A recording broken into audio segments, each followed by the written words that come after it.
आपका dictation start होगा 3 second के बाद। स्टार्ट।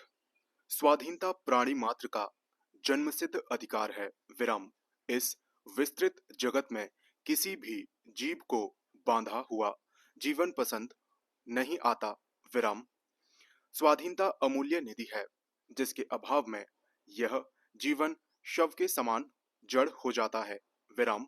गुलामी की जंजीर को तोड़कर स्वाधीनता की ओर अग्रसर मानवता ने स्वतंत्रता का मूल्यांकन करते हुए इसे अभूतपूर्व उपलब्धि माना है।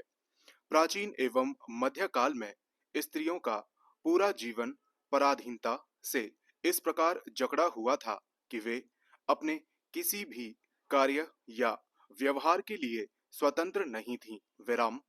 उनके मस्तिष्क में पराधीनता की भावना इस प्रकार घर कर गई थी कि वे सपने में भी अपनी स्वतंत्रता के सुख का आनंद नहीं उठा पाती थीं। विराम। तुलसीदास ने इसी संदर्भ में स्त्रियों की दारुण स्थिति का चित्रण करते हुए लिखा है। वस्तुतः सृष्टि में विद्यमान सभी जीव जंतु अपनी स्वतंत्रता से अधिक प्रेम करते हैं। विराम। पिंजरे में कैद चिड़िया हो या सलाखों से घिरा शेर, एक नवजात शिशु हो या अत्यंत कमजोर वृद्ध, यदि किसी भी जीव में थोड़ी सी भी चेतना है तो वह अपनी स्वतंत्रता से अत्यधिक प्रेम करता है। विराम। वह प्रत्येक आयाम या सभी पक्षों में स्वतंत्र होना चाहता है। विराम। वह विचारों की स्वतंत्रता चाहता है। उसे अभिव्यक्त करने की स्वतंत्रता चाहता है। विराम। उसे कार्य करने की स्वतंत्रता प्रिय है, तो उस कार्य को की सफलता से उत्पन्न आनंद के उपभोग की स्वतंत्रता भी उसे वांछनीय है। विराम। इन तमाम स्वतंत्रताओं में अभिव्यक्ति की स्वतंत्रता मूलभूत है। विराम। अभिव्यक्ति की इच्छा किसी व्यक्ति की भावनाओं, कल्पनाओं एवं चिंतन से प्रेरित होती है और अपनी अपनी क्षमता के अनुरूप होती है। विराम। पैरा। वैयक्तिक स्तर पर विचारों की अभिव्यक्ति से तात्पर्य युक्ति युक्त अभिव्यक्ति से है। विराम। निरपेक्ष स्वतंत्रता का कोई अर्थ नहीं होता। विराम। स्वतंत्रता हमेशा प्रतिमानों में निहित होती है। विराम। विश्व के किसी भी देश का संविधान अभिव्यक्ति की स्वतंत्रता कुछ ऐसी हिदायतों के साथ देता है जिससे देश की एकता, अखंडता एवं संप्रभुता नकारात्मक रूप से प्रभावित न हो। विराम। अभिव्यक्ति की स्वतंत्रता की निर्दोषता या सदोषता कभी स्पष्टतः निक्षेप नहीं हो सकती, पूर्ण नहीं हो सकती। विराम। जो मानदंड आज उचित एवं प्रासंगिक लगते हैं वही अनिवार्य रूप से भविष्य के लिए भी उचित एवं प्रासंगिक नहीं हो सकते। विराम। विचारों एवं दृष्टिकोणों के साथ साथ सामाजिक मानदंड भी बदलते हैं। विराम। पैरा। अभिव्यक्ति या किसी भी प्रकार की स्वतंत्रता का प्रत्यक्ष एवं अप्रत्यक्ष संबंध स्वावलंबन से होता है। विराम। पराधीन सपनेहु सुख नाही उक्ति जहां एक ओर यह स्पष्ट करती है कि पराधीन व्यक्ति को सपने में भी सुख प्राप्त नहीं होता, वहीं दूसरी ओर इसमें यह अभिप्राय भी निहित है कि किसी भी प्रकार के सुख की प्राप्ति के लिए स्वाधीनता अर्थात स्वावलंबन अपरिहार्य है। विराम। पैरा। हितोपदेश में भी कहा गया है, पराधीन को यदि जीवित कहते हैं तो मृत कौन है। अंग्रेजी में भी लोकप्रिय एक उक्ति का अनुवाद है, स्वर्ग में दास बनकर रहने की अपेक्षा नरक में स्वाधीन शासन करना अधिक अच्छा है। विराम।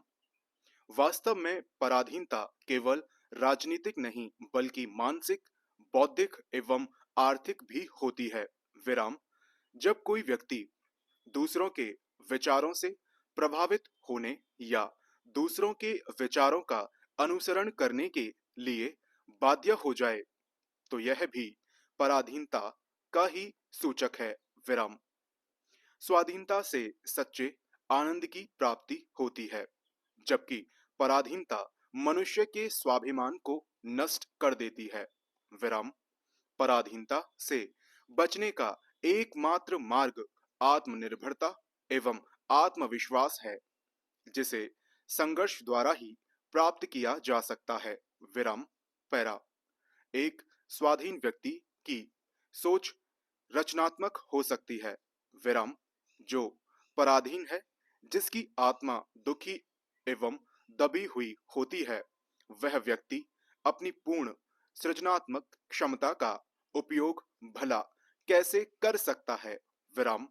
एक पराधीन राष्ट्र के लोगों की सोच पिछड़ी एवं नकारात्मक होती है, क्योंकि उनकी मानसिकता पराधीन या दास प्रवृत्ति की हो जाती है, जबकि दूसरी ओर स्वाधीन देश के सदस्यों में रचनात्मक ऊर्जा का अक्षय स्रोत होता है। विराम।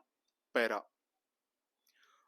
वे क्रियात्मक रूप से अधिक सक्रिय एवं जीवंत होते हैं। विराम। अत्यधिक रचनात्मक सोच एवं दृष्टिकोण होने के कारण राष्ट्र निर्माण में उनका योगदान अत्यंत प्रभावी एवं उल्लेखनीय होता है। विराम। इसी कारण स्वाधीन राष्ट्र का विकास एवं प्रगति अत्यंत तीव्र गति से निरंतर होती जाती है। विराम। पैरा। स्वाधीनता की भावना व्यक्ति के अंदर हमेशा उत्साह, उमंग, सृजनात्मकता, जीवंतता का संचार करती है, जिसका प्रभाव उसकी सकारात्मक क्रियाओं के रूप में सामने आता है। विराम। देश की पराधीनता ने भारतीयों के मन मस्तिष्क को अत्यधिक संकीर्ण बना दिया था। विराम।